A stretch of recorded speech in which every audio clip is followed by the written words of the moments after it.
சரியா? ஆகவே நீங்கள் வந்த இடம் நல்ல இடம். ஆமென். சரி, ஓகே. நான் என்ன சொன்னேன்னா, சகல பிரஸ்தாபத்தை பார்க்கலாம் தேவன் தம்முடைய வார்த்தையை மகிமைப்படுத்தி இருக்கிறார். கடந்த நாட்களிலே கவனிங்க, யாக்கோபு புஸ்தகம் 4ஆம் அதிகாரம் 7வது வசனத்தை மையமாய் வைத்து நான் இந்த செய்தியை உங்களுக்கு தொடர்ச்சியாய் சொல்லி கொண்டு வருகிறேன்.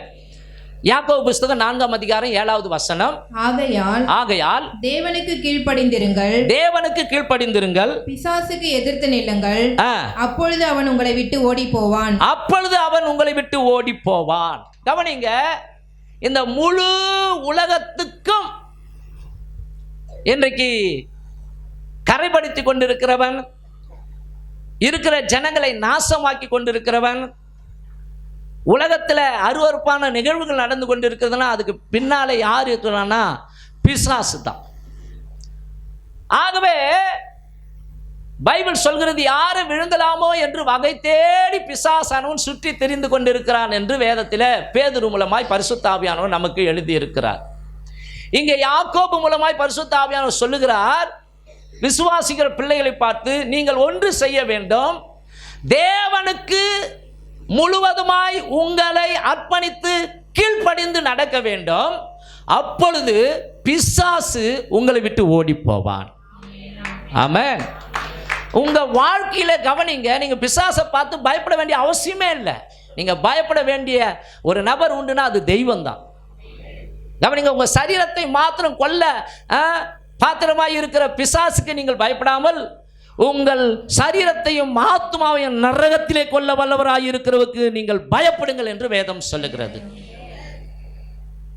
மாத்திரமல்ல, எபேசியர் புஸ்தகத்தில் பவுல் சொல்லும் பொழுது பிசாசுக்கு இடம் கொடாமல் இருங்கள் அப்படின்னு சொல்லியிருக்கிறார். இன்னைக்கு நிறைய பேர் அந்தரங்கத்தில் இடம் கொடுத்திருக்கிறாங்க. பெருமைக்கு இடம் கொடுத்திருக்கிறாங்க, கீழ்ப்படியாமைக்கு இடம் கொடுத்திருக்கிறாங்க. சரிங்களா? அவங்களுக்குள்ள மறைந்து கிடக்கிறது. ஒவ்வொருத்தரும் கவனிங்க, வெளிவேஷம் போட்டு கொண்டு இருக்கலாம், வெள்ளை அடிக்கப்பட்ட கல்லறை மாதிரி இருக்கலாம், ஆனா அவங்களுடைய அந்தரங்க வாழ்க்கை கவனிங்க அவங்களுக்கு தான் தெரியும், ஆண்டவருக்கு தெரியும், பிசாசுக்கு தெரியும். இப்ப எனக்கு 2 காரியங்கள் மறைக்கப்பட்டு இருக்கிறது. நமக்கு 2 காரியங்கள் மறைக்கப்பட்டு இருக்கிறது. ஒன்று நம்முடைய மரணம், இன்னொன்று கர்த்தராகிய இயேசு கிறிஸ்துவின் வருகை. இந்த 2ல எது நடந்தாலும் என் ஆண்டவரை முகமுகமாய் நான் சந்திப்பேன்ற ஒரு தைரியம் மனசுக்குள்ள இருக்கணும். ஆமென். அந்த தைரியம் இருக்கும் பொழுதுதான் அது ரட்சிப்பின் நிச்சயத்தை குறிக்கிறது. சரியா?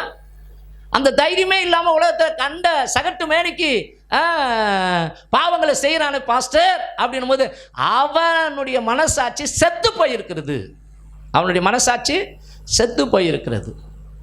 ஆகவே இந்த உலகத்தில் கவனிங்க, நமக்கு எதிரினா மனுஷன் கிடையாது, உறவினர்கள் கிடையாது, பிசாசு தான் எதிரி.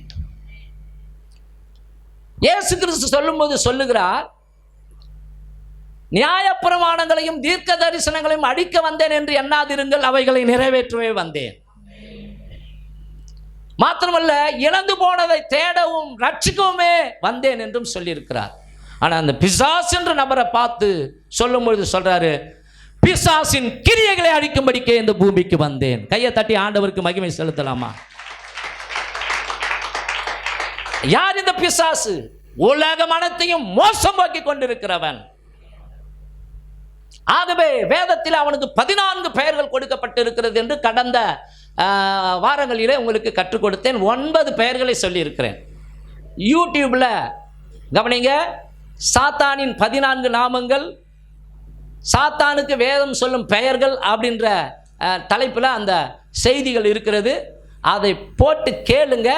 அந்த பெயருக்கு என்ன அர்த்தம், நாம் அதை எப்படி மேற்கொள்ளணும் அப்படின்லாம் ஆவியானவர் கற்றுக் கொடுக்க கிருபை பாராட்டினார். கவனிங்க, கடந்த நாட்களிலே நாம் படித்தோம், வேதத்திலே பிசாசுக்கு சொல்லப்பட்ட பெயர்கள். லூசிபர் அப்படின்னா பெருமையுள்ளவன் என்று அர்த்தம். யாருக்குள்ள பெருமை இருக்குதோ அவங்கள லூசிபரின் ஆவி பிடிச்சிருக்கிறதுன்னு அர்த்தம். யாருக்குள்ள பெருமை இருக்குதோ அவங்களுக்குள்ள லூசிபரின் ஆவி பிடித்திருக்கிறது. எப்பவுமே நமக்கு மேலே இருக்கிறவங்கள பார்த்து நம்ம பொறாமப்படவும் கூடாது, நமக்கு கீழே இருக்கிறவங்கள பார்த்து அவனை விட நான் பெரிய ஆளுன்னு சொல்லி பெருமை பாராட்டவும் கூடாது. சரிங்களா?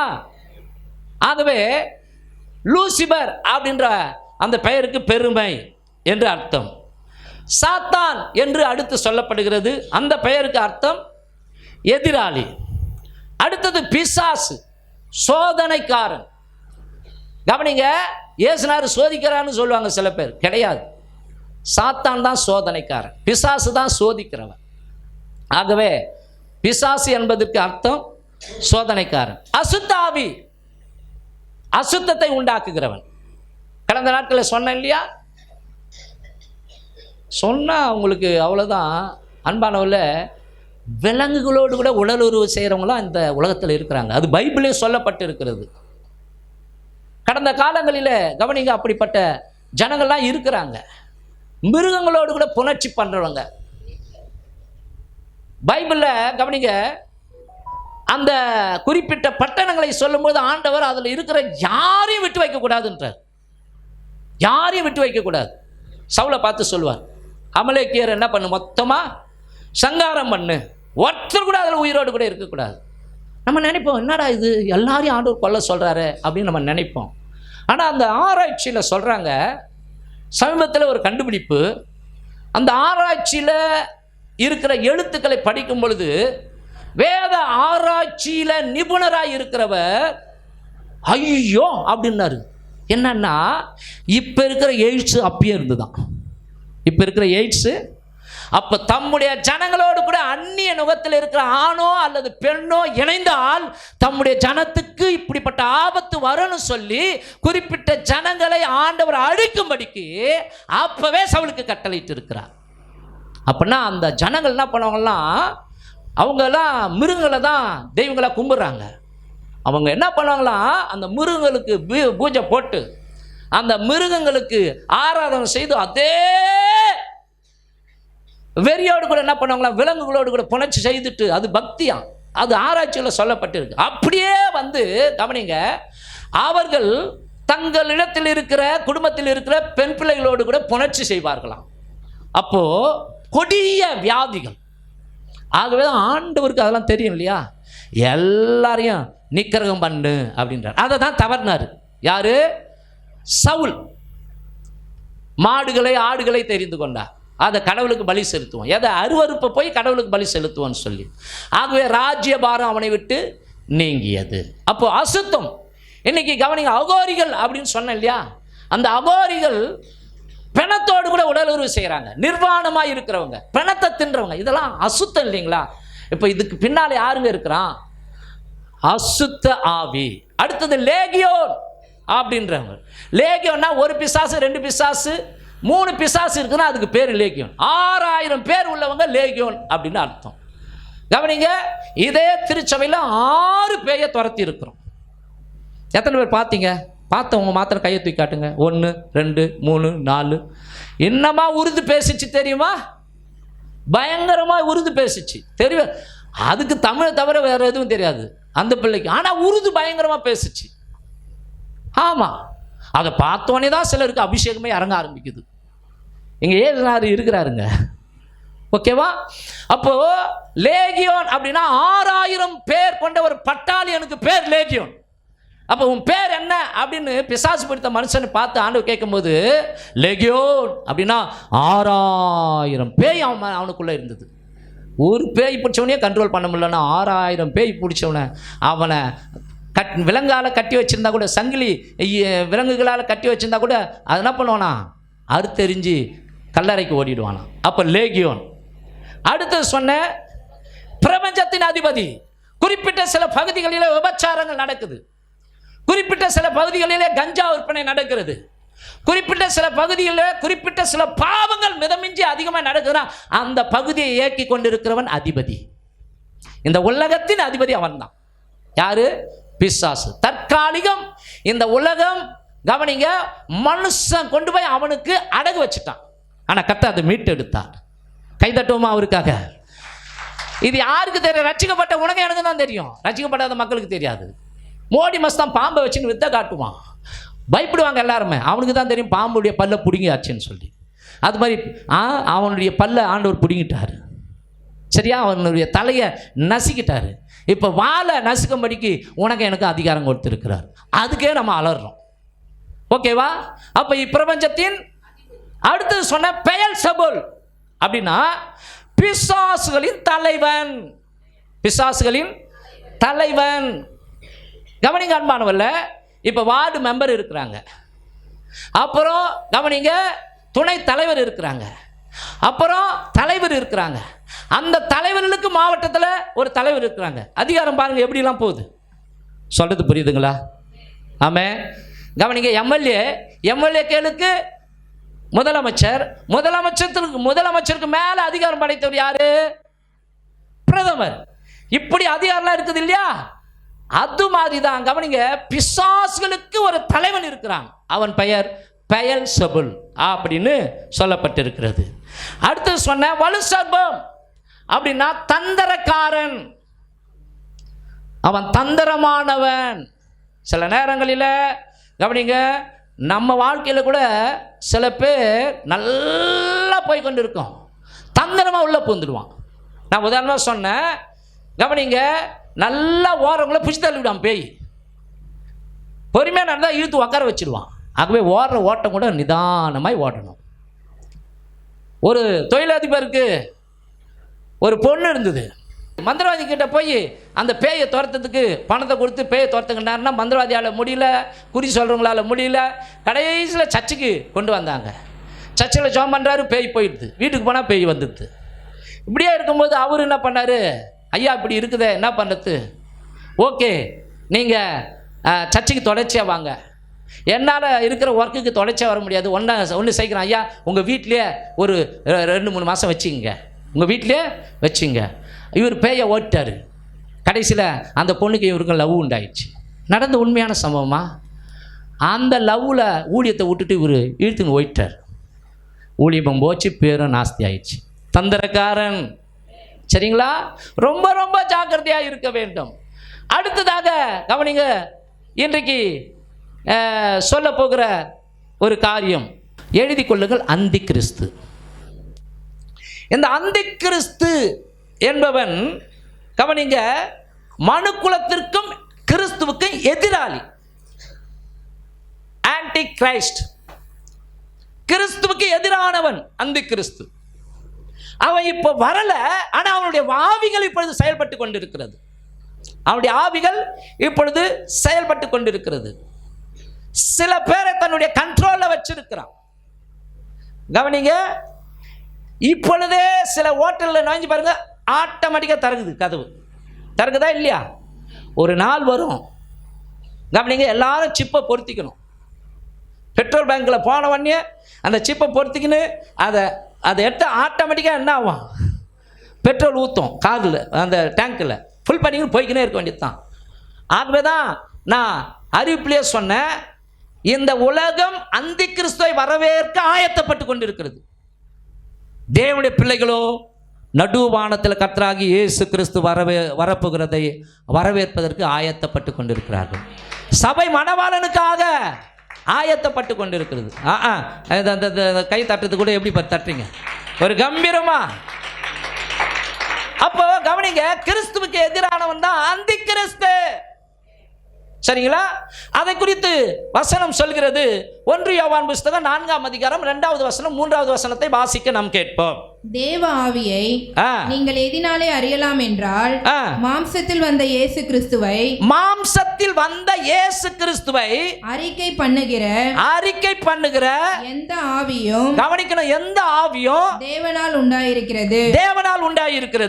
மாம்சத்தில் வந்த இயேசு கிறிஸ்துவை அறிக்கை பண்ணாத எந்த ஆவியும், கவனிக்கணும், எந்த ஆவியும் தேவனால் உண்டானதல்ல வரும் என்று நீங்கள் கேள்விப்பட்ட அந்தி கிறிஸ்துவினுடைய ஆவி அதுவே அது இப்பொழுதும் உலகத்தில் இருக்கிறது. கவனிக்கணும், இன்னும் அந்தி கிறிஸ்து கவனிங்க ஒரு ஆள் தத்துவமுடைய மனுஷனா வெளிப்படல, ஆனா அந்த ஆவி இப்பவே என்ன பண்ணுது, இருக்கிறது.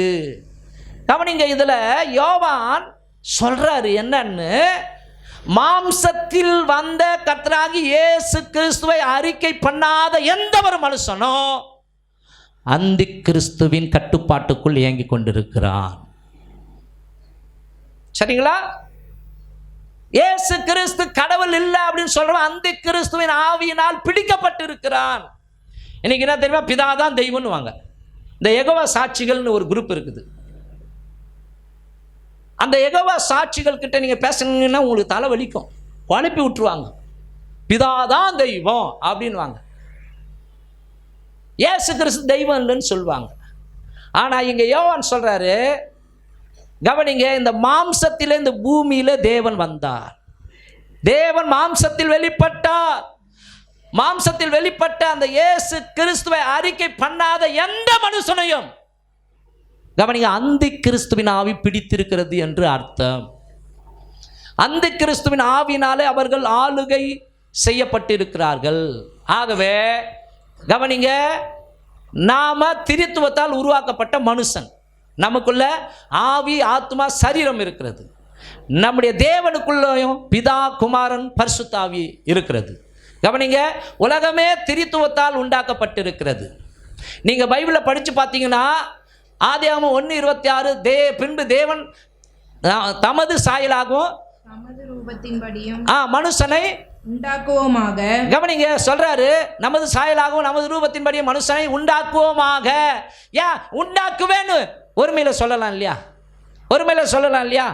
உண்டாக்குவோமாக. சரிங்களா? சரிங்களா? ஆதியில வார்த்தை இருந்தது, அந்த வார்த்தை தேவனாய் இருந்தது, அந்த வார்த்தை தேவனிடத்தில் இருந்தது. விமலா எழுந்துருமா கொஞ்சம். என்னம்மா நீ இப்படி பண்ணின்னு இருக்க? எழுந்துரு, உக்கார். எப்படி எழுந்தது? இங்க ஒரு மாம்சம் இருக்குது, மாம்சத்துக்கு மரியாதை கொடுக்குது, ஓகே. ஆனால் அந்த மாம்சத்துக்குள்ளேருந்து வார்த்தை ஒன்று வந்தது, அந்த வார்த்தைக்கு மதிப்பு கொடுத்து எழுந்தது, உக்காந்தது.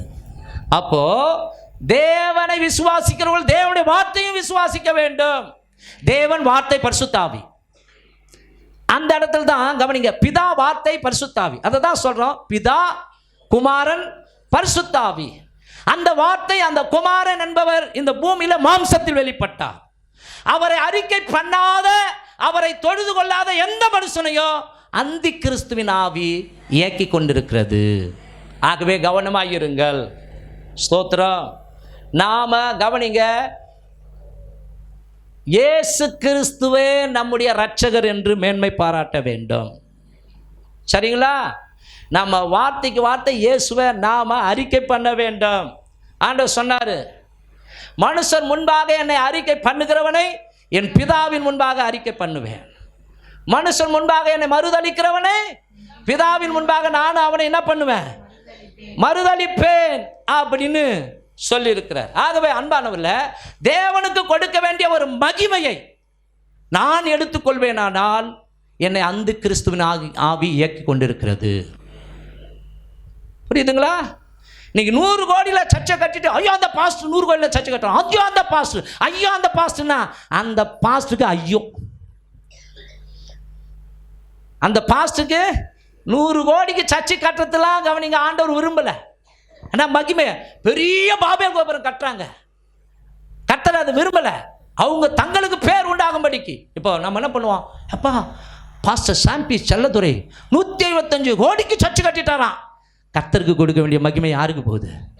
இப்படி பேசினால யோசிச்சு பாருங்களேன். என் மகிமையை ஒருவருக்கும் கொடேன் அப்படின்னு ஆண்டவர் சொல்லியிருக்கிறார்.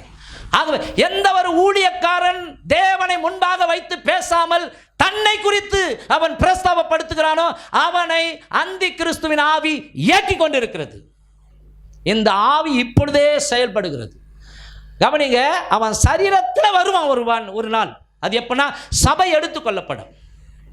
ஒரு நிமிஷத்தில் இப்படின்றதுக்குள்ள கவனிங்க, நடுவானத்தில் இயேசு கிறிஸ்து வந்து நிற்கும் பொழுது மரித்தவர்கள் முதலாவது உயிரோடு கூட எழுந்திருப்பார்கள்.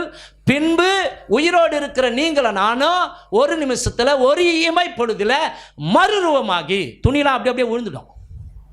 இந்த மைக்கு விழுந்துடும், இடுப்பில் கட்டியிருக்கிற பெல்ட் விழுந்துடும். இப்போ இந்த சரீரம் கவனிங்க காணப்படாமல் போயிடும், மகிமையான ஒரு சரீரம் காணப்படும். அந்த மகிமையான சரீரத்தில் கவனிங்க இந்த இரும்பை தாண்டி கூட அண்ணாண்ட வர முடியும். ஆமாம், அது அப்படிப்பட்ட மகிமையான சரீரம். இப்படிப்பட்ட மகிமையான சரீரத்தினால கிறிஸ்துக்கு முன்னாடி கவனிங்க, நமக்கு முன்னாடி செத்தவங்களும் சரி உயிரோடு இருக்கிறவங்க சரி, இயேசு கிறிஸ்து அப்படியே மறுரூபமாக்கி நடுவானத்தில் கூட்டி சேர்த்து கொள்ளப்பட்டு முதல் முறையாக கவனிங்க பரலோகத்துக்கு கொண்டு போவாராம். கைகளை தட்டி கர்த்தரை ஸ்தோத்திரம் பண்ணுவோமா? ஆமென், ஹல்லேலூயா. ஆகவே கவனிங்க, நம்முடைய லக்கு இயேசு கிறிஸ்து, நம்முடைய கொடி சிலுவை கொடி. ஆமென், ஹல்லேலூயா. ஆமா, நம்முடைய கட்சியின் தலைவர் ஜீவன் உள்ளவர், அவர் இயேசு கிறிஸ்து. நம்முடைய கோஷம் அல்லேலூயா. ஆமென், அவர் உயிர் உள்ளவரை நாம் ஆராதிக்கிறோம். ஆகவே ஸ்தோத்திரம். கொஞ்ச காலம் ஏற்படுகிற கஷ்ட நஷ்டங்களுக்காக மனம் நொந்துடக்கூடாது. இம்மைக்காக மாத்திரம் கிறிஸ்துவ மேல் நம்பிக்கையுடையவர்களாக நம்ம வாழக்கூடாது. நம்முடைய வாழ்க்கை மறுமையிலிருந்து தொடங்குகிறது. அப்போ அன்பானவர்களே, நடுவானத்தில் கிறிஸ்துக்குள் மரித்தவர்களும் சரி உயிரோடு இருக்கிறவங்களும் சரி மறுரூபமாக்கப்பட்டு நடுவானத்தில் எடுத்துக்கொள்ளப்பட்டு இவ்விதமாய் முதல் முறையாக பரலோகத்துக்கு போவாங்க. இப்போ அங்கே கைவிடப்பட்டவங்க ரட்சிக்கப்படாதவங்க எல்லாம் அந்த பூமியில் இருப்பாங்க இல்லையா, அவங்கள 7 வருஷம் அந்தி கிறிஸ்து ஆளுகை செய்வான். அவனுடைய ஆட்சியில் 3.5 வருஷம் உபத்திரவம் நிறைந்திருக்கும். அடுத்த 3.5 வருஷம் மகா உபத்திரவம் நிறைந்திருக்கும். அவனுடைய ஆட்சியில் கவனிங்க, முழு உலகத்தையும் அவன் ஒருவனே இயக்குவான். இதுதான் அந்து கிறிஸ்து. அவனுடைய ஆவி இப்பொழுதே செயல்பட்டு கொண்டிருக்கிறது. அந்த அந்தி கிறிஸ்துவின் ஆவி கவனிங்க, இன்றைக்கு சபைகளுக்கு விரோதமாக, பக்தியாய் வாழுகிற பிள்ளைகளுக்கு குடும்பங்களுக்கு விரோதமாக அவன் போராடி கொண்டிருக்கிறான். அல்லேலூயா, ஆமென். ஆகவே நாம் ஜாக்கிரதையாக இருக்க வேண்டும். நமக்கு மகிமையை தேடக்கூடாது. சரிங்களா? நமக்கு மகிமையை தேடக்கூடாது. ஆமாம், ஒரு காரியம் கூட நல்லா இருந்துச்சுன்னா ஸ்தோத்திரம். இன்றைக்கி கவனிங்க, இந்த பாஸ்டர் சூப்பராக பண்ணுறாரு, இந்த பாஸ்டர் சூப்பராக பண்ணது. பாஸ்டர் பண்ணலை, பாஸ்டர் ஒரு ஜடம், பாஸ்டரை இயக்குகிறவர் பரிசுத்த ஆவியானவர். ஆமாம், ஸ்தோத்திரம். எல்லா மகிமையும் கர்த்தருக்கே செலுத்தணும். பவுல் சொல்றார், நீங்கள் புசித்தாலும் குடித்தாலும் எல்லாவற்றையும் தேவனுடைய நாமத்தின் மகிமைக்கென்று செய்யுங்கள். நீங்கள் அனுபவிக்கிற ஒவ்வொரு பொருளும் கர்த்தர் தான் கொடுத்தார். அப்போ அதில் கர்த்தரை மேன்மை பாராட்டுங்கள். ஆமென். மேன்மை பாராட்டுகிற எவனும் தன்னை மேன்மை பாராட்டாமல் கர்த்தரையே மேன்மை பாராட்ட கடவன். சரிங்களா? அப்போ அந்தி கிறிஸ்துவின் ஆவி இந்த உலகத்தில் செயல்பட்டு கொண்டிருக்கிறது. இந்த கடைசி காலத்தில் அவனுக்கு அடைமொழிகளாய் கொடுக்கப்பட்டிருக்கிற பெயர்கள் பாவ மனுஷன். 2 தெசலோனிக்கர் புஸ்தகம் 2ஆம் அதிகாரம் 3வது வசனம். அக்கிரமக்காரன் 2 தெசலோனிக்கர் புஸ்தகம் 2ஆம் அதிகாரம் 8வது வசனம். பேலியால் 2 கொரிந்தியர் படிக்க வேணாமா, குறிச்சிக்கிட்டோம். 2 கொரிந்தியர் 6:15. மிருகம் வெளிப்படுத்தின விசேஷம் 11ஆம் அதிகாரம் 13வது அதிகாரம் 17வது அதிகாரம். இதில் அவனுடைய அடையாளங்கள் சொல்லப்பட்டிருக்கிறது. ஆகவே கவனிங்க, இன்றைக்கு அந்தி கிறிஸ்துவின் ஆவி அது பிசாசுடைய பெயர்களிலே ஒரு பெயர். அவனுடைய ஆவி இப்பொழுதே செயல்பட்டு கொண்டிருக்கிறது. இப்பொழுது ஒரு வசனத்தை மாத்திரம் படிப்போம். 2 தெசலோனிக்கர் புஸ்தகம் 2ஆம் அதிகாரம் 4வது வசனம். அவன் எதிர்த்து நிற்கிறவனாயும், கவனிங்க, ஊழியங்களுக்கு, சபையின் ஊழியக்காரர்களுக்கு, சரிங்களா, சபையின் சில காரியங்களுக்கு எதிர்த்து நிற்கிறாங்கன்னு வச்சுங்களேன், அவங்களை என்ன ஆவி கிரியை செய்து, என்ன ஆவி? அந்தி கிறிஸ்துவின் ஆவி. படிமா.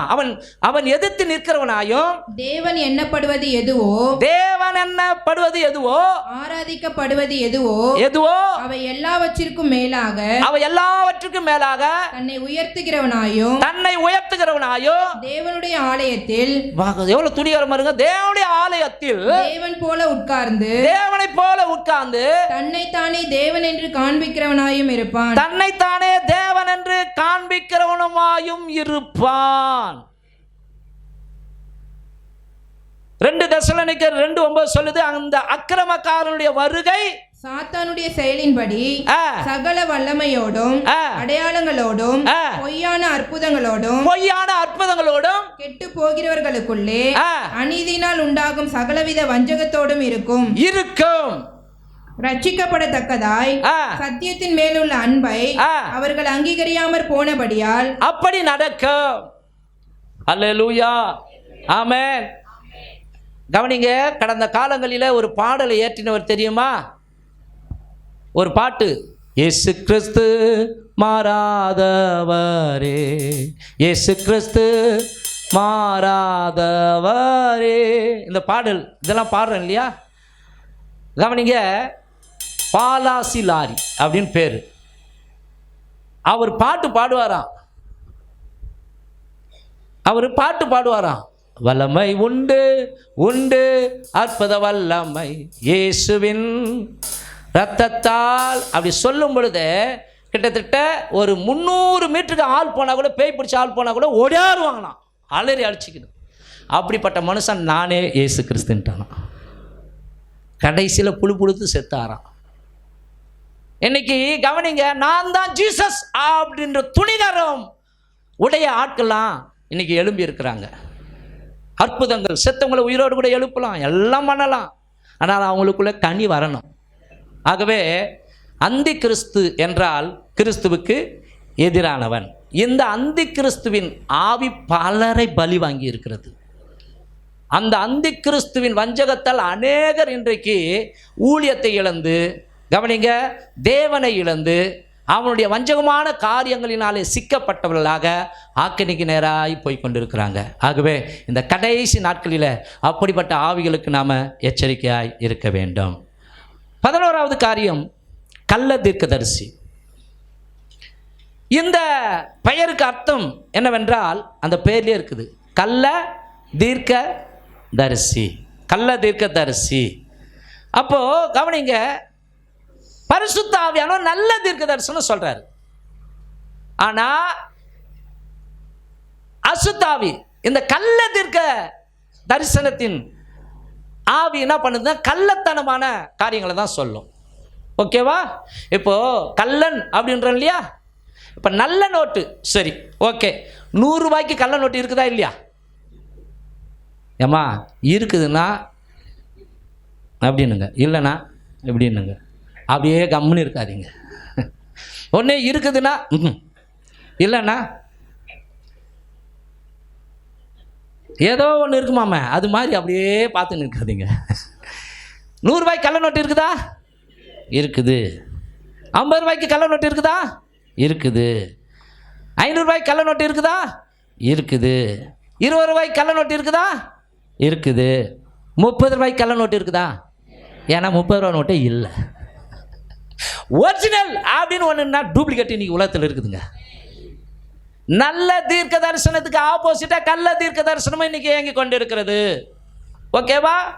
கவனிங்க, இங்கே நம்ம கிறிஸ்துவை ஆராதனை செய்து கொண்டிருக்கிறோம்.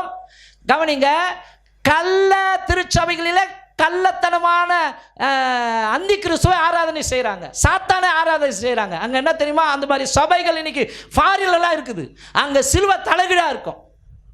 அங்கே சிலுவை, அந்த சபையில் கவனிங்க, அரைகுறை ட்ரெஸ்ஸோடு கூட ஆட்டம் போடலாம், பாட்டு படிக்கலாம், கூத்தடிக்கலாம், இப்படி ஏங்குவாங்க. இன்றைக்கி பாருங்கள், திரு சபையில் காதில் கம்மல் போட்டுக்கணும், இப்படி எடுத்துடுறான் பாதி, இப்படி பாதி எடுத்துடுறான். கவனிங்க, நல்லா இருக்கிற முடியல பல சாயம், அதாவது டிஎம்கே மாதிரி ஏடிஎம்கே மாதிரி கருப்பு சிவப்பு வெள்ளெல்லாம் தலையில் அப்படியே போட்டு ஜாலியாக வந்து அப்படியே மேடையில் யோசிச்சு பாருங்க. இதெல்லாம் எல்லாத்தையும் கர்த்தர் இன்னைக்கு பார்த்து கொண்டு இருக்கிறார். ஏங்க அதெல்லாம் களை எடுக்கலன்னு நீங்கள் கேட்கலாம். வளரட்டுன்றார். வளரட்டும், முடிவு ஒரு நாள் வருகிறது. முடிவு ஒரு நாள் வருகிறது. இப்போ போய் அர்த்தா என்ன ஆகும்? நல்லா வளர்கிற பயிரும் கெட்டு போயிடும். நல்லா வளர்கிற பயிரும் கெட்டு போயிடும். ஒருத்தன் பகிராங்கமாக பாடுறான், ஆண்டவன் படைச்சான், என்கிட்ட கொடுத்தான், அனுபவி ராஜான்னு அனுப்பி வச்சான். எஸ், ஆதாம இயேசுனார் படைச்சார் இல்லையா? படைச்சி உலகத்தை கொடுத்தார் இல்லையா? அதுக்கு விளக்கம் கொடுக்குறான். கை தட்டலாமா? உஷாரா இருக்கிறீங்க.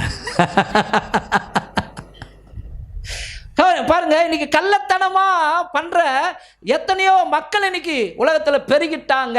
கவனிங்க, பக்தி விருத்தி அடைய, கவனிங்க, திருச்சபையில் வருகிற விசுவாச பிள்ளைகள் பக்தி விருத்தி அடைய ஆண்டவர் 5 வகையான ஊழியங்களை ஆரம்பித்தார். ஒன்று அப்போஸ்தலர் ஊழியம், இன்னொன்று தீர்க்க தரிசன ஊழியம், இன்னொன்று மேய்ப்பர் ஊழியம், இன்னொன்று போதகர் ஊழியம், இன்னொன்று சுவிசேஷ ஊழியம். சரிங்களா?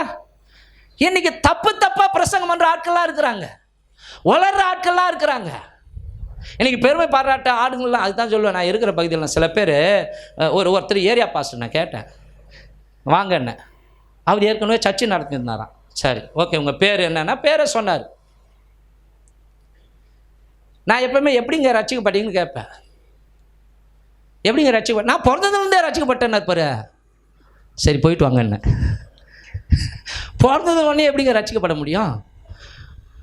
அப்போ நினச்சி இந்த ஆள் எப்படி சர்ச்சை நடத்தியிருப்பான்? பிறந்ததுலேருந்தே ரட்சிக்கப்பட்டன்றவங்கிட்ட 10 பேரை கொடுத்தா அந்த 10 பேர் எப்படி இருப்பாங்க? இந்த குரங்கு கையில் பூமாலையை கொடுத்தா எப்படி இருக்குமோ அப்படி தான். சரிங்களா? அப்போ இன்றைக்கி கள்ள சபைகள் இருக்குது, கள்ள போதகர்கள் இருக்கிறார்கள், கள்ள தீர்க்க தரிசனம் இருக்கிறது. குண்டூரில் அந்த நாட்களில் நாங்கள் ஊழியம் செஞ்சுருக்கும் பொழுது நான் இங்கே கோவை பகுதியில் நடக்கிற ஊழியங்களுக்கு ஒரு அம்மா குறிப்பிட்ட ஒரு சகோதரி போவாங்க. அவங்க பேர் சொல்ல விரும்பலை, ஏன்னா அந்த பெயர் சொன்னால் என் மனைவிக்கு தெரியும் அந்த பெயர், உங்கள் யாருக்குமே தெரியாது. ஒருவேளை இதை கேட்டால் பாஸ்டர் நம்மளை பற்றி சொல்லிட்டாரு. ஆனால் அவங்களுக்கு நான் தவறாலாம் சொல்ல, என்னென்னா அவங்க சொன்னாங்களா போனாங்களாம், ஒருத்தர் சொன்னாராம் வர வாரத்துக்குள்ளே நீ செத்துடுவ. இது தீர்க்க தரிசனமா? இல்லை. தீர்க்க தரிசனம் சொல்லும் பொழுது ஒரு மனுஷனுக்கு பக்தி விருத்தியை கொடுக்கும், ஆறுதலை கொடுக்கும், சரிங்களா, விசுவாசத்தை உண்டாக்கும். ஒரு அம்மா அப்படிதான் இருக்குது, போகிற வீட்டுக்கெல்லாம் என்ன பண்ண, ஃப்ரிட்ஜை பார்த்து ஃப்ரிட்ஜுக்குள்ளே சூனி வச்சாங்களோ ஃப்ரிட்ஜை தூக்கி கொடுத்துருவாங்க. வாஷிங் மிஷினில் தான் சூனி வச்சுருக்கிறாங்களோ, அதை அப்படியே நம்புற முட்டாளான விசுவாசிகளும் இருக்குது. வாஷிங் மிஷினில் தூக்கி வச்சுருவாங்க. ரிப்போர்ட் வந்தது, அவங்கள கூட்டு திட்டு என்ன ஊழியம் செய்கிற நீ, போகிற இடத்துலாம் பொருளுங்களை அபகரிக்கிற ஊழியமா? கள்ள ஊழியம். அப்போ யோசிச்சு பாருங்க, நல்ல ஊழியர்கள் இருக்கிறாங்கன்னா கள்ள ஊழியர்களும் இருக்கிறாங்க. எதனாலே நீங்கள் அவர்களை அறிவீர்கள்? கனிகளினாலே. கனிகளினாலே. இன்னைக்கு நான் கூட பிரசங்கிக்கிறேன்னா கவனிங்க, என்ன நீங்க பார்க்கணும், இந்த பாஸ்ட் பேசுறாரா அது மாதிரி நடந்து கொள்கிறாரா? புரியுதுங்களா? ஆமென். இந்த பாஸ்ட் உண்மை உத்தியமா ஓடுறாரா? ஹல்லேலூயா, ஆமென். பிரசங்கிக்கிற நான் தானே ஆகாதவனாய் போகாதபடிக்கு என் சரீரத்தை ஒடுக்கி கீழ்ப்படுத்த விரும்புகிறேன். அன்பானுள்ள, பல கோடிகளுக்கு அதிபதியாக இருந்த கமாலியல் என்கிற பயங்கரமான அறிஞருடைய பாதத்தில் கற்று தேர்ந்த பவுல் கோடிகளை விட்டுவிட்டு தெரு கோடிக்கு வந்து இயேசு எனக்கு ஜீவனாய் இருக்கிறார் என்று சொன்னார். இயேசு கிறிஸ்துவே இரட்சகர் என்று சொன்னார். ஆனால் இன்னைக்கு கவனிங்க, நான் வரும்போது ஓட்டாண்டியாக வந்தேன், ஓட்ட சைக்கிளில் வந்தேன். இன்னைக்கு பல கோடிகளுக்கு அதிபதியாக கர்த்தர் என்னை மாற்றினார். கையை தட்டி தேவனுக்கு மகிமை செலுத்துவோம். யோசிச்சு, யாருக்கு மகிமை கொடுக்குற நீ? யார் விட்டு சொத்து? அது கர்த்தருடையது. கர்த்தர் கொடுத்தார், கர்த்தர் எடுத்தார். கர்த்தருடைய பரிசுத்த நாமத்திற்கு. இங்க நான் 1000 கோடிகளுக்கு அதிபதியாக இருக்கலாம், பற்று உயிர் போச்சுன்னா என்னங்க பண்றது? இங்க நீ பிரபலமா இருக்கலாம், ஆனா பரலோகத்தில் ஆண்டவர் உன்னை யாருன்னு தெரியாதுன்னு சொல்லுவார். பைபிள் இருக்குது இல்லையா? ஃபாதர் பெரும்பாக பெக்மான்ஸ்ன்னு இருக்கிறார் அவர். கவனிங்க, அவருக்கு இருக்கிறதுக்கு என்ன வேணாலும் பண்ணலாம், ஆனால் வெறும் பச்சை காய்கறிகளை தான் சாப்பிட்றாரு. எப்போதும் வாயில் ஸ்தோத்திரம் அந்நிய பாஷை தான். காதில் ஹெட்ஃபோனு பாட்டு, எப்போதும் மற்றவங்க பாட்டையும் கேட்குறாரு. அவர் பாட்டு கேட்கறது இல்லாமல் மற்றவங்க பாட்டு. பாருங்க, கவனிங்க, அவருடைய அந்த ஜபத்தோட்டம் பகுதிக்கு போனாலே தெய்வீக பிரசன்னம். ஆமாவா இல்லையாப்பா? ஹல்லேலூயா. அவர் எப்போதுமே ஏசப்பா, ஏசுன்னு சொல்லுங்க, ஏசுன்னு சொல்லுங்க, ஏசுன்னு சொல்லுங்க. கவனிங்க, அவர் இப்படி குலுங்கினால அதில் ஒரு அபிஷேகம் இருக்குது. ஹல்லேலூயா, ஆமென். ஆனால் இன்னைக்கு வந்து கவனிங்க, இங்கிருந்து பாதி வெட்டி எடுத்துடுறான். இது ஒத்தக்கால் பேண்ட்டு, கருப்பு கலர் பனியனு, சொன்ன இல்லையா, காதில் கம்மல், அப்படியே ஜிகினாலாம் பின்னாடி டிஸ்கோ லைட்டு, டிஸ்கோ லைட்டு, அவ்வளோதான். ஸ்டைலிஷ் ஆராதனை. அந்த இடத்துல இயேசுனார் இருப்பார், அந்த இடத்துல பக்தி இருக்கும், பரவசம் தான் இருக்கும். ஒரு சினிமா தேட்டரில் போய் உக்காந்தா எப்படி என்ஜாய் பண்ணுறாங்களோ அப்படி தான் இருக்கும். இன்னைக்கு ஜனங்க கூட சபைக்கு என்டர்டைன்மெண்ட்டுக்காக வர்றாங்க. அங்கே போனால் நல்ல மியூசிக் இருக்குதுப்பா, அங்கே போனால் நல்லா பாடுறாங்கப்பா, அங்கே போனால் நல்லா ட்ரெஸ் பண்ணின்னு இருக்கிறாங்கப்பா. கவனிங்க, அங்கே ஆண்டவரை பார்க்க வரவில்லை, நீ உடுத்தி இருக்கிற ஒரு 10,000 ரூபாய் சேலையை பார்க்க தான் ஜனங்க வருது. நீ உடுத்தி இருக்கிற 10,000 20,000 கோட் சூட்டை பார்க்க தான் ஒருத்தர் பிஷப்பு இவ்வளோ பெரிய தடி செயினை போட்டுன்னு சிலுவை கரெக்டாக இங்கே தொங்குது. ஒரு காலத்தில் அப்படி இப்படி வந்து ஏன்னு கத்தனூர், அவர் பேரை சொல்ல விரும்பலை. அப்போல்லாம் நாங்கள் ஓலக்கொட்டா சர்ச்சை வச்சுருக்கும் போது பரிதாபமாக வந்தவர். இன்றைக்கி அவருக்கு பிஷப்பு, கூடும்போது பிஷப்புன்னு தான் கூப்பிடணுமா, பாஸ்டர்னு கூப்பிட்டு அவ்வளோதான் கோவம் வந்துடுமா. இன்றைக்கி பிஷப்பு ரெவரண்ட்டு இந்த பட்டெல்லாம் பரலோகத்துக்கு கொண்டு போகாது. இந்த வார்த்தையின்படி வாழ்ந்தால் தான் பரலோகத்துக்கு நம்ம போய் சேருவோம். ஆமென். படித்து பாருங்கள், மத்தேயு புஸ்தகத்தில் சொல்லுவார்ல ஆண்டவர். மத்தேயு புஸ்தகத்தில் ஆண்டவர் சொல்கிறாரு, அந்நாளில் அநேகர் என்னை நோக்கி. ஏமா அந்த வசனம் சொல்லுமா? மத்தேயு 7:22 எடுத்துங்கம்மா. மத்தேயு 7:22. கர்த்தாவே கர்த்தாவே கர்த்தாவே கர்த்தாவே உமது நாமத்தினாலே தீர்க்க தரிசனம் உரைத்தோம் அல்லவா, உமது நாமத்தினாலே பிசாசுகளை துரத்தினோம் அல்லவா, உமது நாமத்தினாலே அநேக அற்புதங்களை செய்தோம் அல்லவா என்பார்கள். அப்பொழுது நான் ஒரு காலம் உங்களை அறியவில்லை, அக்கிரம செய்கைக்காரரே என்னை விட்டு அகன்று போங்கள் என்று அவர்களுக்கு சொல்லுவேன். அடுத்த வசனம் முக்கியம். ஆகையால் நான் சொல்லிய இந்த வார்த்தைகளை கேட்டு கவனிங்க. கள்ள தீர்க்கதரிசி இயேசு கிறிஸ்துவின் வார்த்தைக்கு செவி கொடுக்க மாட்டான், கீழ்ப்படிய மாட்டான். அவனை கள்ள ஆவிதான் இயக்கி கொண்டிருக்கிறது. இந்த வார்த்தைகளை கேட்டு இவைகளின்படி செய்கிறவன் எவனோ அவனை கன்மலையின் மேல் தன் வீட்டை கட்டின புத்தியுள்ள மனுஷனுக்கு ஒப்பிடுவேன். அல்லேலூயா, ஆமென். ஆகவே தேவனுடைய வார்த்தையின்படி நடக்கிற மனுஷனே கவனிங்க தேவ மனுஷன். அவனை நல்ல ஆவி பரிசுத்த ஆவி இயக்கி கொண்டிருக்கிறார். மத்தேயு 7:15-16 வாசிக்கிறோம். மத்தேயு 7:15-16. தரிசிகளுக்கு எச்சரிக்கையா இருங்க. இந்த உலகத்தில் வாழ்ந்து கொண்டிருக்கிற நீங்கள் நானும் கள்ள தீர்க்கதரிசிகளுக்கு எச்சரிக்கையா இருக்க வேண்டும். அவர்கள் ஆட்டுத்தோலை போர்த்து கொண்டு உங்களிடத்தில் வருவார்கள். உள்ளத்திலோ அவர்கள் பட்சிக்கிற ஓநாய்கள். 16 படிமா. அவர்களுடைய கனிகளினாலே எப்படிங்க அவங்களை அறிய முடியும்? அவர்களுடைய கனிகளினாலே அவர்களை அறிவீர்கள். முச்செடிகளில் திராட்சை பழங்களையும் முட்பூண்டுகளில் அத்திப்பழங்களையும் பறிக்கிறார்களா? அப்படியே நல்ல மரமெல்லாம் நல்ல கனிகளை கொடுக்கும், கெட்ட மரமும் கெட்ட கனிகளை கொடுக்கும். ஒரு ஊழியக்காரனை கூட எப்படிங்க அறிந்து கொள்ள முடியும்? ஒன்றும் இல்லைங்க, கவனிங்க. நான் போன வடக்குப்பட்டு தாண்டி அதுனா ஒரு புதுக்கோட்டையா, அவங்க மைத்துனர் இன்னொரு சபைக்கு போகிறவங்க சிஸ்டர் குளாரி, அவங்க போன வாரமும் அழுதாங்க. நான் இந்த வாரம் கட்டாயம் நான் போய் பார்க்குறேன் சிஸ்டர். கவனிங்க, 2 மணி நேரம் அங்கே செலவு பண்ணி சத்தியத்தை சொல்லி அவருக்கு தைரியத்தை கொடுத்து ஜெபம் பண்ணிட்டு வந்தேன். மாத்திரமில்லை, எனக்கு தெரிஞ்ச ஒரு நபர் மூலமாக அவரை கொண்டு வர வச்சு அவர் ஒரு ஸ்பெஷலிஸ்ட் டாக்டரை வர வச்சு ஜேஎஸ்பியில் பார்த்து உடனே அவரை மேல் சிகிச்சைக்கு அனுப்பணும். மேல் சிகிச்சைக்கு, ஏன்னா இந்த இடத்துல அந்த சிறப்பு வசதிகள் இந்த செங்கல்பட்டுலேயே கிடையாது. ஆகவே அவரை சீக்கிரம் மேல் சிகிச்சைக்கு போனால் 1 வாரம் 10 நாளில் இம்ப்ரூவ்மெண்ட் ஆகிடுவார். அல்லேலூயா. ஏன் நம்ம சர்ச்சுக்கு வராங்க, நம்ம ஏன் செய்யணும்? உண்மையாக சொல்கிறேன், நான் சபை பாகுபாடு எங்கேயுமே பார்க்க மாட்டேன். அன்பானவர்களே கவனிங்க, இந்த டைமில் கூட கவனிங்க, நான் போய் படுத்து இருக்கும்போது ஃபோன் செங்கல்பட்டில் கூட்டங்கள்லாம் கூட ஓடி அவங்களுக்கே ஹெல்ப் பண்ணுவேன். கவனிங்க, ஒரு நல்ல ஊழியக்காரன் சபை பாகுபாடெலாம் பார்க்க மாட்டான். நீ அந்த சர்ச்சு, நீ இந்த சர்ச்சு, அப்படிலாம் பார்க்க மாட்டான். எல்லா சபையும் கர்த்தருடைய சபை. ஆமென். அந்த சபை வார்த்தையின்படி இயங்குதா? அந்த சபை தேவனுடைய கட்டளையின்படி இயங்குதா?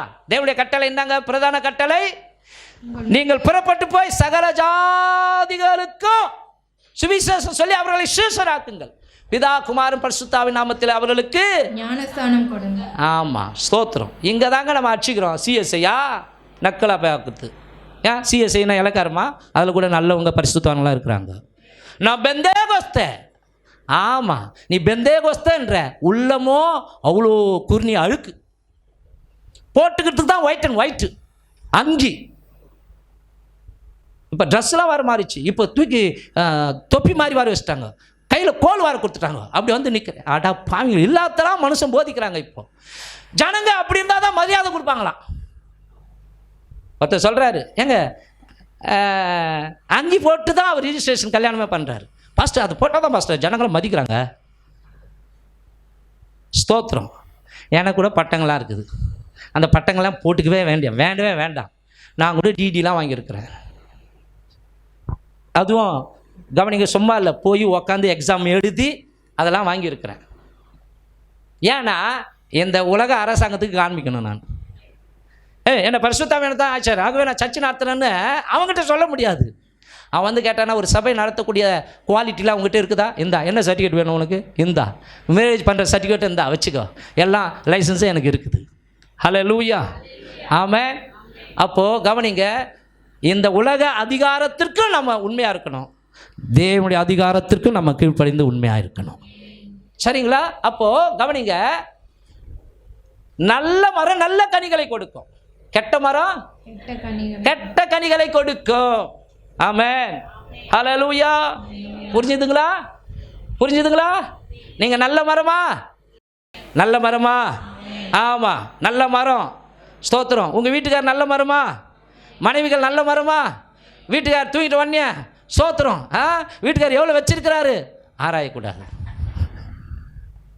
வீட்டுக்கார் பாக்கெட்டில் கையை விட்டு வேண்டாம் வேண்டாம், அந்த மனுஷன் கணக்கு வழக்கு தெரியாது, அடிப்போம் ஒரு 500 ரூபா 1000 ரூபாவை எடுத்து வச்சிருந்து அப்படியே வேண்டாம் வேண்டாம் வேண்டாம்.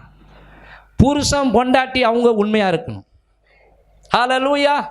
நான் ஒரு சாட்சி இங்கே கொடுக்க முடியும். எங்கள் வீட்டில் எவ்வளோதான் மானாவரியாக காசு இருந்தாலும் என்னை கேட்காம என் பையன் 10 பைசா தொட மாட்டான், என் பொண்டாட்டி 10 பைசா தொட மாட்டான், என் மகளும் 10 பைசா தொட மாட்டாங்க. இதுக்கு கையை தட்ட மாட்டீங்களே?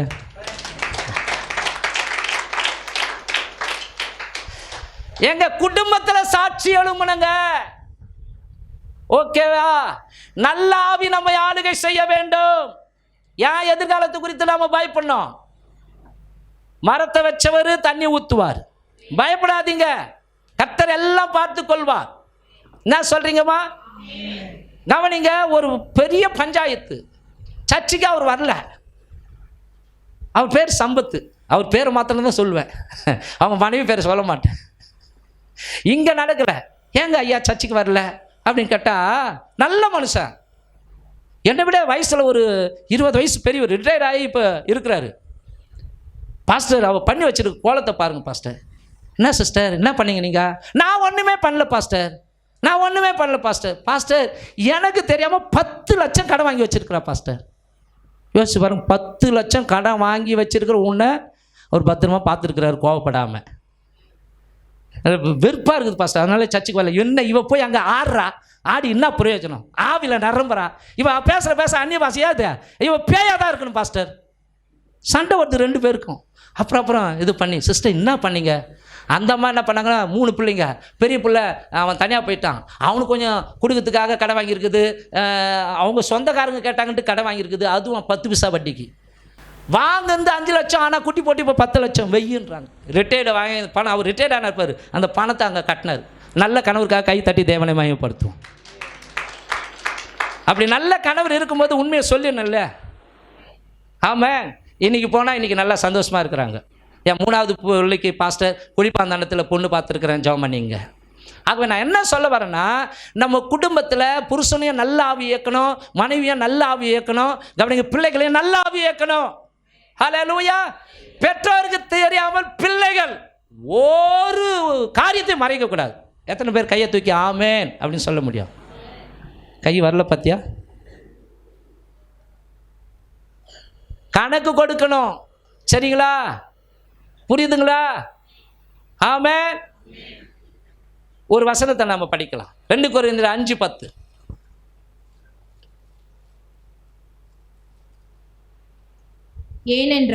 ஏனென்றால் சரீரத்தில் அவனவன் செய்த நன்மைக்காவது தீமைக்காவது தக்க பலனை அடையும்படிக்கு நாம் எல்லோரும் கிறிஸ்துவின் நியாயாசனத்திற்கு முன்பாக வெளிப்பட வேண்டும். நாம எல்லாரும் கிறிஸ்துவின், பேசுற நானா இருந்தாலும் சரி, கேட்குற நீங்களா இருந்தாலும் சரி, இது யாருடைய நியாய தீர்ப்புன்னா கிறிஸ்துவின் நியாய தீர்ப்பு.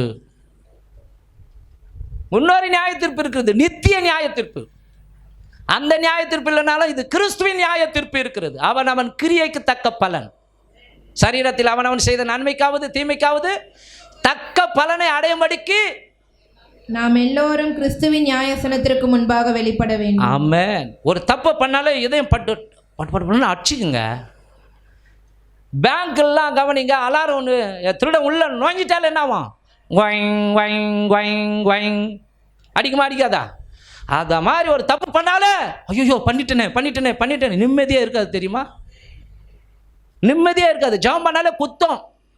நான் எல்லாம் பண்ணுறேனே எனக்கு குத்தலையே, செத்து போயிடுச்சுன்னு அர்த்தம். டியூப் லைட்டு மினுக்குன்னு எரியும் போது என்ன பண்ணணும்? சரி பண்ணணும். கண்டுக்காம விட்டா டோட்டல் ஃபுல்லாக டியூப் லைட் காலி ஆகிடும். அல்லேலூயா. மனசாட்சி குத்தப்பட்ட உடனே நம்ம மனம் திரும்பிடணும். நம்மை பரிசுத்த ஆவியானவர் இயக்குவார்.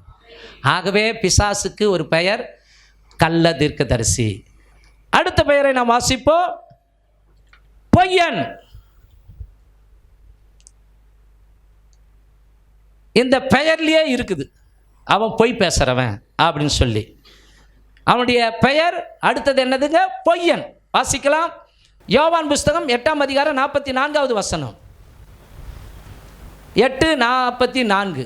நீங்கள் உங்கள் பிதாவாகிய பிசாசினால் உண்டானவர்கள் அதுதாம்மா, உங்கள் பிதாவினுடைய இச்சைகளின்படி செய்ய மனதாய் இருக்கிறீர்கள். அவன் ஆதி முதற்கொண்டு மனுஷ கொலைபாதகனாய் இருக்கிறான். சத்தியம் அவனிடத்தில் இல்லாதபடியால் அவன் சத்தியத்திலே நிலைநிற்கவில்லை. அவன் பொய்யனும் பொய்க்கு பிதாவுமாய் இருக்கிறபடியால் அவன் பொய் பேசும்போது தன் சொந்தத்தில் எடுத்து பேசுகிறான். அடுத்தது பிசாசுக்கு கொடுக்கப்பட்ட பெயர் பொய்யன். என்ன பேருங்க? பொய்யன். அவன் ஆதியிலேயே அந்த பொய்யை ஊதி ஏவால கவுத்துட்டவன். சொன்னானா இல்லையா அங்க பொய்ய? நீங்கள் சாகவே சாவதில்லை. ஆனா ஆண்டவர் என்ன சொன்னாருங்க? நீங்க சாப்பிட்டா செத்து போவீங்க. அங்க என்ன சொன்னா? நீங்க சாகவே சாவதில்லை, சாப்பிட்டா நீங்களும் தேவர்களை போல, பெருமை வார ஏத்துறான், தேவர்களை போல மாறி விடுவீர்கள். இன்னைக்கு கவனிங்க, ஒருத்தருக்கு ஒருத்தர் மறைச்சோன்னா அங்கே பொய்யின் ஆவி கிரியை செய்யுதுன்னு அர்த்தம். பொய்யின் ஆவி கிரியை செய்யுது. பைபிளை படிக்கிறோம், கவனிங்க. நீதிமொழிகள் 18:20 நீதிமொழிகள் 28:20 நினைக்கிறேன். உண்மையுள்ள மனுஷன் பரிபூர்ண ஆசீர்வாதங்களை பெறுவான் அப்படின்னு சொல்லப்பட்டிருக்கு. ஆகவே பொய்க்கு இடம் கொடுத்தீங்கன்னா உங்களை பொய்யின் ஆவி தான் கிரியை செய்யுது. பிசாசு தான் கிரியை செய்கிறான். பிசாசு தான் என்ன பண்ணுறான்? கிரியை செய்கிறான். ஓகேவா? பொய் உதடுகள் கர்த்தருக்கு அருவருப்பானவைகள். எங்க உயிரே பண்ண கூட பரவாயில்லைங்க, உண்மையை பேசுவோம். எத்தனை பேர் கை தூக்கி ஆமா பாஸ்டர் சொல்கிறது உண்மை? சாவே வரட்டுங்க, இந்தாங்க, நான் உண்மையை தான் பேசுவேன், பொய் பேசக்கூடாது. எவ்வளோக்கு வித்த? 1 கோடிக்கு வித்த 50 லட்சம் எடுத்து வச்சுக்கினேன், மீதி 50 லட்சம் அப்போஸ்தலருடைய பாதத்தில் கொண்டு வந்து வைக்கிற. ஐயா நான் 1 கோடிக்கு விற்றேன், 50 லட்சம் எனக்கு தேவையாக இருந்தது, 50 லட்சம் எடுத்து வச்சிங்கன்னா 50 லட்சம் உங்கள் ஊழியங்களுக்காக, நம்முடைய ஊழியங்களுக்காக கொண்டு வந்து வைக்கிறேன்னு சொல்லிட்டா தப்பே கிடையாது. எவ்வளோக்கு விற்றீங்க? 50 லட்சத்துக்கு தான். உண்மையா? ஆமாம் உண்மைதான். நீங்கள் மனுஷனிடத்தில் பொய் சொல்லவில்லை, தேவனிடத்தில் பொய் சொன்னீர்கள், விழுந்து செத்தார்கள். ஆமென். நம்ம தொடர்ச்சியா பொய் பேசினா என்ன ஆகும்னா ஆவிக்குரிய ஜீவிதத்தில் வளரவே மாட்டோம். நம்ம தொடர்ச்சியா பொய் சொன்னால் மனசாட்சி மறத்து போயிடும். பைபிளை படிக்கிறோம், பொய்யர் அனைவரும் எந்த இடத்துக்கு போவாங்களாம்? 2ஆம் மரணமாக. ஆமா, கவனிங்க. அந்த அந்த வசனத்தை நம்ம படிக்கலாமா? அந்த வசனத்தை படித்து அடுத்த ஒரு பிசாசின் பெயருக்கு நம்ம போவோம். அந்த வசனத்தை படிமா. 21. பயப்படுகிறவர்களும் வெளிப்படுத்தின விசேஷம் 21:8. கவனிங்க. பயப்படுகிறவர்களும் அவிசுவாசிகளும் அருவருப்பானவர்களும் கொலைபாதகரும் விபச்சாரக்காரரும் சூனியக்காரரும் விக்கிரக ஆராதனைக்காரரும் பொய்யர் அனைவரும். அண்டர்லைன் பண்ணுங்க. ஏங்க நம்ம நினச்சிக்கிறோம் பாஸ்டர் சும்மா சின்ன பொய் பாஸ்டர், ஏதோ ஒரு பொய் பாஸ்டர், 1000 பொய் சொல்லி ஒரு கல்யாணத்தை பண்ணலாம், இப்படிலாம் சொல்கிறாங்க இல்லையா? ஆனால் அங்கே பாருங்கள், அண்டர்லைன் பண்ணுங்கள், பொய்யர். அந்த பொய்யரை எந்த லிஸ்ட்டில் கொண்டு வராரு? விபச்சாரம் பண்ணுறாங்க அந்த லிஸ்ட்டில் கொண்டு வந்து சேர்க்குறாரு. விக்கிரக ஆராதனை பண்ணுறாங்களே அவங்களுக்கு தான் நரகம். அந்த லிஸ்ட்டில் பொய்யை கொண்டு வந்து இணைக்கிறார் கர்த்தர். கை தட்டுவோமா? வேதனையான காரியங்க.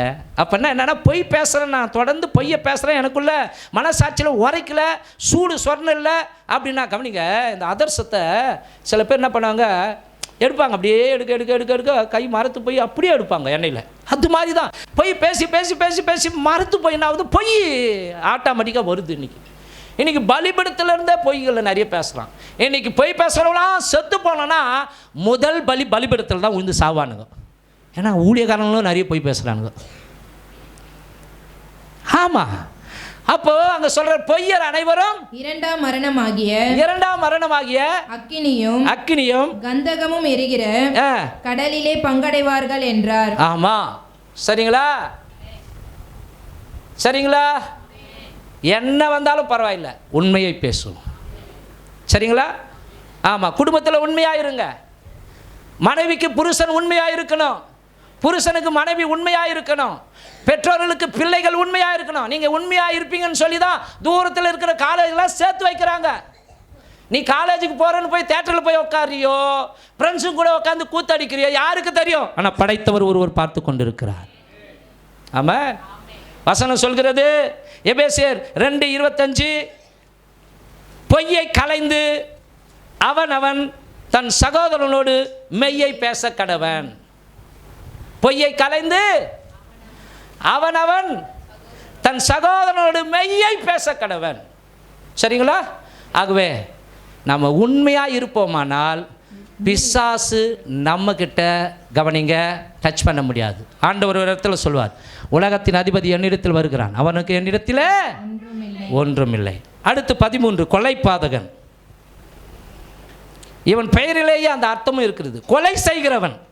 வாசிக்கலாம், ஆதியாகம புஸ்தகம் 4ஆம் அதிகாரம் 8வது வசனம். ஆதியாகம புஸ்தகம் 4ஆம் அதிகாரம் 8வது வசனம். காயின் தன் சகோதரனாகிய ஆபேலோடே பேசினான். அவர்கள் வயல்வெளியில் இருக்கும் சமயத்தில் காயின் தன் சகோதரனாகிய ஆபேலுக்கு விரோதமாய் எழும்பி அவனை கொலை செய்தான். போதும்,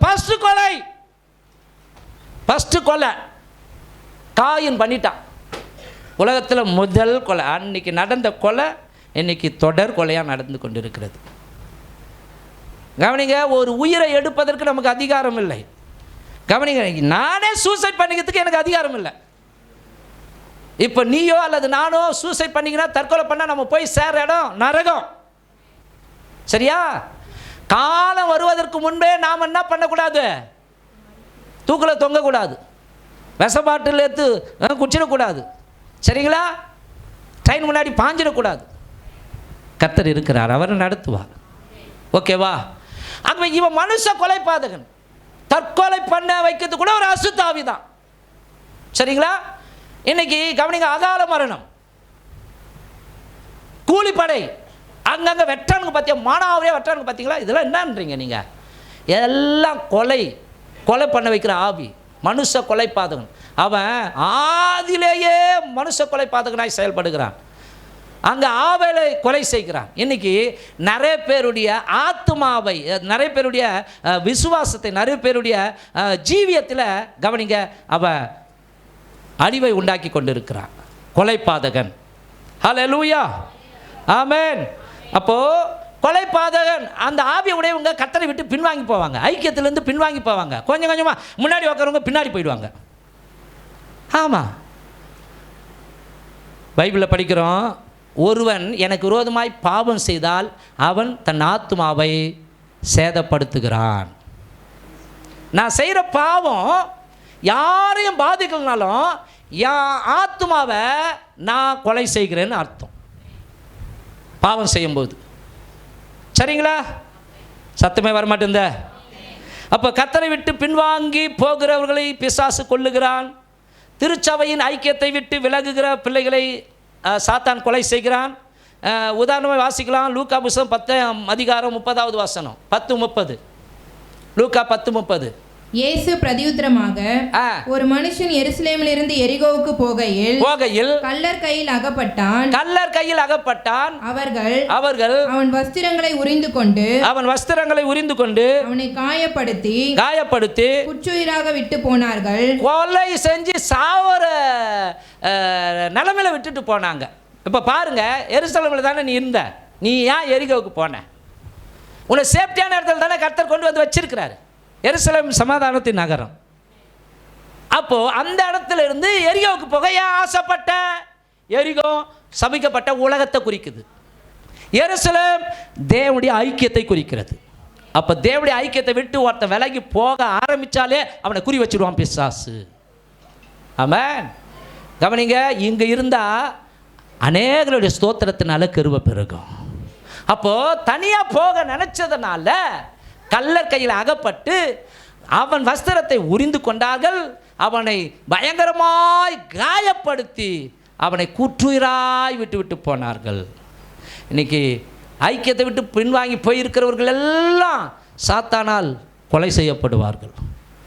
வந்துட்டா தப்பிச்சாங்க, இல்லைன்னா அந்தோ பரிதாபோ காத்து கொண்டு இருக்கிறான். கவனிங்க, இது ஒரு கற்பனைக்கு ஒரு கொடைன்னு நினச்சிங்க. நான் ஒரு கொடையை வச்சுக்கின்னு இருக்கிறேன், இப்படி நடந்து வரேன். கொடை தெரியுதா? கற்பனைக்குன்னு சொன்னேன். கொடையை வச்சுக்கின்னு வரேன், தெரியுதா? ஏம்மா கொடையை பார்க்கலன்னு சொல்கிறாதம்மா, நான் இப்போ காட்ட முடியாது. இந்த கொடையில் ஒரு கம்பி உடஞ்சிச்சு, நான் உடனே சரி பண்ணிக்கணும். ஓகேவா? அசால்ட்டாக பரவாயில்லை, அடுத்த கம்பியும் உடையுது. கொடை நல்லா இருக்குமா? சுருங்கி டைரெக்டாக வெயிலும் மழையும் என் மேலே பட்டால் எனக்கு ஜலதோஷம் வரும், எனக்கு சளி பிடிக்கும், எனக்கு ஜுரம் வரும், அப்புறம் நான் பூட்ட கேஸாக மாறிடுவேன். ஓகேவா? அப்போது கவனிங்க, கொடை ஒன்று வச்சிருக்கும் பொழுது கவனிங்க, அது பாதுகாப்பாக இருக்குது. கிருபையா நம்ம மேலே கிருபையாக கர்த்தர் இருக்கிறார். அந்த கிருபை இருக்குதுன்னா நம்ம அலட்சியம் பண்ணிடக்கூடாது. ஓகேவா? சரிங்களா? நான் கர்த்தரை விட்டு பின்வாங்கி போயிட்டேனே, சூப்பராக இருக்கிறேனே, நான் அந்த பாவம் செய்கிறேன் நல்லா இருக்கிறேனே, நான் ஆண்டவருக்கு கொடுக்கல நல்லா இருக்கிறேனே, நான் சூப்பராக இருக்கிறேன்னு சொல்லும் பொழுது பைபிள் சொல்கிறது அது இல்லைம்மா, துன்மார்க்கன் சகாயம் என்று சடிதியில் ஸ்தோத்திரம். சேஃப்டியாக இல்லாத ஒரு காரியம். ஆனால் கர்த்தருடைய ஆலயத்தில் நம்ம நாட்டப்பட்டு இருக்கும்போது நமக்கு சேஃப்டி. கர்த்தருடைய நாம பலத்த துருக நீதிமான் அதற்குள் ஓடி சுகமாய் இருப்பான். ஹல்லேலூயா. நீ நானும் சுகமாய் இருக்கிறனா அது கர்த்தர் கொடுக்கிற கிருபை. அவருடைய கிருபை தான் நம்மளை கொட்டை மாதிரி பாதுகாத்து கொண்டு இருக்கிறது. எத்தனை பேர் ஆமான்றீங்க? ஆகவே மனுஷ கொலை பாதனுக்கு நம்ம இடம் கொடுக்கக்கூடாது. கடைசியாக ஒரு காரியத்தை சொல்லி நான் முடிக்க விரும்புகிறேன். திருடன், அவனுடைய பெயர் திருடன். அந்த நாட்களில் ஆடு திருடனை பார்த்துக்கிறீங்களா? கோழி திருடனெல்லாம் பார்த்துக்கிறீங்களா? மாடு திருடனை பிடிச்சி என்ன பண்ணுவாங்க? தலைகையாக கட்டி தொங்க விட்டு அடிப்பாங்க, பின்னுவாங்க அந்த நாட்களில். மாடு திருடன். இப்போ ஆடுகளை திருடுகிறவன் பிசாசு. கவனிங்க, ஆத்துமாக்களை திருட வருகிறான். வாசிக்கலாம், யோவான் புஸ்தகம் 10:10. திருடன் திருடவும் கொல்லவும் அழிக்கவும் வருகிறானே அன்றி வேறொன்றுக்கும் வரான். நானோ அவைகளுக்கு ஜீவன் உண்டாயிருக்கவும் அது பரிபூரணப்படவும் வந்தேன். நானே நல்ல மேய்ப்பன் ஆடுகளுக்காக தன் ஜீவனை கொடுக்கிறான். நிமிர்ந்து உட்காருங்க, முடிக்க போறேன். எப்படா இந்த பாசம் முடிப்பார், கறி எடுக்கலான்னு பார்த்தா அப்படியா? 14வது நாமம் திருடன். அவன் பெயர்லேயே திருட்டு குணம் இருக்குது. சரிங்களா? ரட்சிக்கப்பட்ட நீ பிறர் பொருளை திருடலாமா? திருடினா என்ன ஆவி கிரியை செய்த? என்ன ஆவி சொல்லுங்க? என்ன ஆவி? திருட்டு ஆவி கிரியை செய்து. சரியா? செயினை வாங்கி போட்டுன்னு போகிறோம், கொடுத்துடணும், துணிகரமாக போய் வச்சிருது. அப்போ அது என்ன ஆவி? பயமே இல்லை. அப்போ அது திருட்டு ஆவி. அது என்ன ஆவி? திருட்டு ஆவி. மனைவிக்கு தெரியாமல் இன்னொரு துணையை வச்சிருந்தா அது என்ன ஆவி? ஆமாம், அது ஒரு கள்ளத்தனம், திருட்டு ஆவி. ஓகேவா? அப்போ இங்கே என்ன சொல்கிறாரு? திருடவும் முதலாவது எதை திருட வரான்னா, தேவனுடைய அன்பை உனக்குள்ளேருந்து திருட வரான். தேவ அன்பு. உன் பேரில் எனக்கு ஒரு குறை உண்டு, ஆதியில் இருந்த அன்பை விட்டான். ஆதியில் இருந்த மாதிரி இல்லையே ஆண்டவர் கேட்குறாரா இல்லையா? நான் முடிக்கிறேம்மா, நிமிர்ந்து உட்காருங்க. ஆதியில் இருந்த அன்பை விட்டாய். உன் பேரில் எனக்கு ஒரு குறை உண்டு. ஆதியில் ஊழியம் செஞ்ச மாதிரி ஊழியம் செய்யலை. ஆதியில் நீ ஜெபம் பண்ண மாதிரி இப்போ ஜெபிக்கலை. ஆதியில் நீ எனக்காக ஆத்துமாக்கள் அழிந்து போகிற ஆத்துமாக்களுக்காக அழுதது மாதிரி இப்போ அழலை. அப்படின்னா என்ன? அவன் அந்த அன்பை திருடி இருக்கிறான். விசுவாசத்தை திருடுவான், பரிசுத்தத்தை திருடுவான். சரிங்களா? கவனிங்க, ஒரு திருட வீட்டுக்கு வரானா பாத்ரூமுக்கு போவானா, பொக்கிசாரைக்குள்ளே வருவானா? ஆமாம்.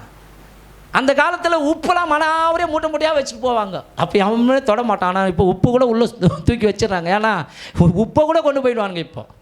சரிங்களா? அப்போ திருட வந்தால் வீட்டுக்குள்ளே புகுந்து எதை திருடுவான்னா, பாத்ரூமில் போய் எங்கடா அந்த ஓட்டை பக்கெட்டு அதை தூக்கின்னு போகலாம். அப்படி இல்லை, அப்படி இல்லை.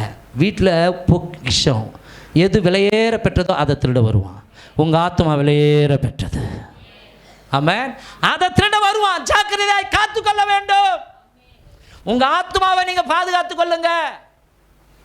நம்ம கடைசி காலத்தில் வாழ்ந்து கொண்டு இருக்கிறோம். சாவர வரைக்கும் நமக்குள்ள விசுவாசம் இருக்கணும்.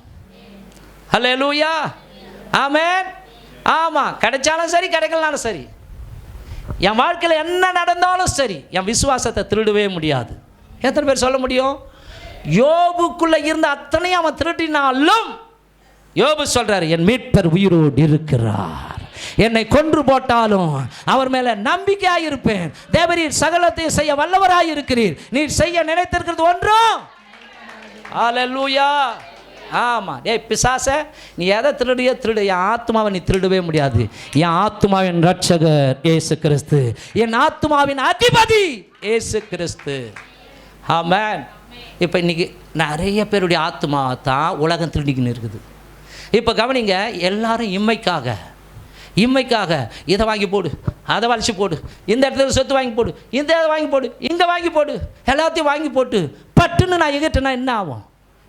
உலகம் பொய் அம்மா உறவும். அந்த பாட்டை டிஸ்பிளேயில் கொண்டு வாமா, யோசிச்சு பாருங்க. நான் பயங்கரமாக கணக்கு போட்டு பட்டுன்னு எகிட்டேன்னா என்ன ஆகும்? ஹல்லேலூயா. ஏங்க, எனக்கே வயசு 53 ஆகுதுங்க. ஆனாலும் ஆண்டவருக்காக ஒரு இடத்த வாங்கணும். நான் கொடுத்தா நான் என்னடா வயசு ஏறி போச்சு, நம்ம இன்னத்துக்கு இடம்லாம் வாங்கணும், நம்ம இன்னத்துக்கு சர்ச்சு கட்டணும், அப்படி இருந்து ஓட்டு போயிடலாம். அது சுயநலம். நமக்கு பிற்பாடு ஒருவர் நடத்தட்டும். இதுக்கு ஐயா தானே மாட்டிங்களே? ஆமாம். நம்ம பிள்ளைங்களாம் உட்காந்து ஆராதனை பண்ணால் எப்படி இருக்கும்? ஹல்லேலூயா. எங்கள் பிதாக்கள் அப்பா அவங்க பணத்தை போட்டு அவங்க இடம் வாங்கி அவங்க சர்ச்சு கட்டி கொடுத்துட்டு போகிறாங்கப்பா. யோசிச்சு பாருங்க. ஹல்லேலூயா. ஆண்டவர் அதை ரசிப்பாரா, ரசிக்க மாட்டாரா?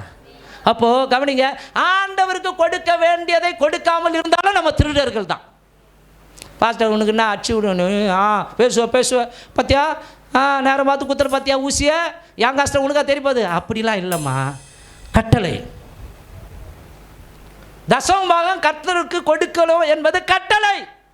10 ரூபா இருந்தால் 1 ரூபாய் எடுத்து வச்சிடணும், 100 ரூபா இருந்தால் 10 ரூபாய் எடுத்து வச்சிடணும், 1000 ரூபா எடுத்து வச்சிடணும், 100 ரூபா, 10,000 ரூபா, 1000 ரூபாய் எடுத்து வச்சிடணும். இது வரைக்கும் மனசு வரும். 1 லட்சம் வந்தால் 10,000மா, ஐயோ வலிக்குதே. அப்போ ஆண்டவர் இலவசமாக ஆக்சிஜனை கொடுக்குறாரு. திடீர்னு தனது பாஸ்டர் தனது, ஐயோ ஐயோ என்னத்த ஆக்சிஜனை உயர்த்தர சிகிச்சை போடு லட்சக்கணக்கில். ஏன் நீ சுவாசிச்சியா அதுக்கு? அப்போ இது வரைக்கும் நீ ஆக்சிஜன் சுவாசிக்கும் பொழுது ஹாஸ்பிட்டலில் போனால் பில்லை போடுறான் லட்சக்கணக்கில். ஆனால் இலவசமாய் சுவாசிக்க ஆண்டவர் அருள் செய்தார். அவருடைய பங்கை நம்ம வஞ்சிக்கலாமா, திருடலாமா, ஏமாற்றலாமா? இதுக்கு பல உபதேசங்கள். பைபிள் அப்படிலாம் இல்லை, அதெல்லாம் கிடையாது. அதெல்லாம் பழைய ஏற்பாட்டு உபதேசம். இன்னைக்கு கள்ளத்தனமான ஆட்கள் இப்படி எழும்பி இருக்கிறாங்க. அன்போ கவனிங்க கொடுக்கும், வார் இறைத்து விருத்தி அடைவார் உண்டு. ஹல்லேலூயா. ஆமென். கவனிங்க, ஒரு பாஸ்டர் இருக்கிறாரு, 10ல் 1 தானே நம்ம போடுவோம். அவர் சொல்றாரு, 10ல் 9 மடங்கு ஆண்டவர் கொடுக்குறேன், 1 மடங்கு நான் எடுத்துக்கிறேன், கர்த்தர் என்னை நிறைவான ஆசீர்வாதத்தோடு கூட வச்சிருக்கிறார். அவர் தான் பாஸ்டர் சுரேஷ் ராமச்சந்திரன் சொல்றாருங்க அவரு. ஆமென். அப்போ கவனிங்க, இங்கே ஒரு திருடன் இருக்கிறான். அவன் நாம் தேவனுக்கு உச்சிதமான காரியங்களை செய்யக்கூடாதபடிக்கு தேவன் மேல் வைத்த அன்பை, தேவன் மேல் வைக்கிற விசுவாசத்தை, தேவனுக்காக நாம் அர்ப்பணித்து வாழுகிற வாழ்க்கையை அவன் திருட வருகிறான். ஆகவே ஜாக்கிரதையாக இருக்க வேண்டும். திருடன் திருடவும் கொல்லவும் அழிக்கவும் வருகிறான், நானோ அவைகளுக்கு ஜீவனை கொடுக்க வந்தேன். இதோடு இந்த பிசாசின் பெயர்கள் என்கிற செய்தி முடிந்தது. 14 பெயர்கள். தொடர்ச்சியாக இதை குறித்து அதுக்கு முன்னாடி இருக்கிற பெயரெலாம் நான் பார்க்கணும் கேட்கணும் அப்படின்னா யூடியூப்பில் அந்த செய்திகள் இருக்கிறது, பாருங்கள், கேளுங்கள். கர்த்தர் உங்களை ஆசீர்வதிப்பாராக. எழுந்து நிற்கலாமா? உலகம் பொய் அம்மா, உறவும் பொய் அம்மா, இயேசுவின் அன்பு அது மட்டும் என்று உலகினில் உண்மையம்மா, உலகினில் உண்மையம்மா. சிஸ்டர், பிரதர், நம்ம என்னதான் சேர்த்து வச்சிருந்தாலும் அதை கொண்டு போக போவதில்லை. நம்ம தேவனுக்காக வாழுகிற வாழ்க்கை, நன்மை, கிரியைகள் தான் நம்ம கூட வரப்போகுது. ஆகவே நம்ம என்ன பிளான் போட்டாலும் அவருடைய பிளான் தான் வேலை செய்யும். சுய திட்டத்தில் நம்ம ஓட வேண்டாம். ஒப்பு கொடுக்கலாமா? உலகம் பொய் அம்மா, உறவும் பொய் அம்மா, இயேசுவின் அன்பு அது மட்டும் என்று உலகினில் உண்மையம்மா. பாட்டு மாத்துமா? உலகினில் உண்மையம்மா, உலகம் பொய்யம்மா, உறவும்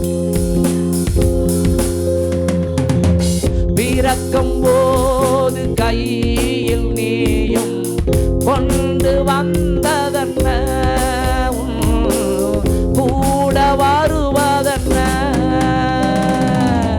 இறக்கும் போதும் கையில் நீயும் கொண்டு போவதென்ன, கூட வருவதென்ன, இடையில் ஏனோ சேர்த்து வைக்க ஆசை வந்ததென்ன, பட்ட பாடு போட்டதிட்டம் பொசுங்கி போவதென்ன, பரலோகத்தில் நீ சேர்த்த சொத்துதான் அது ஒன்றே இளையம்மா.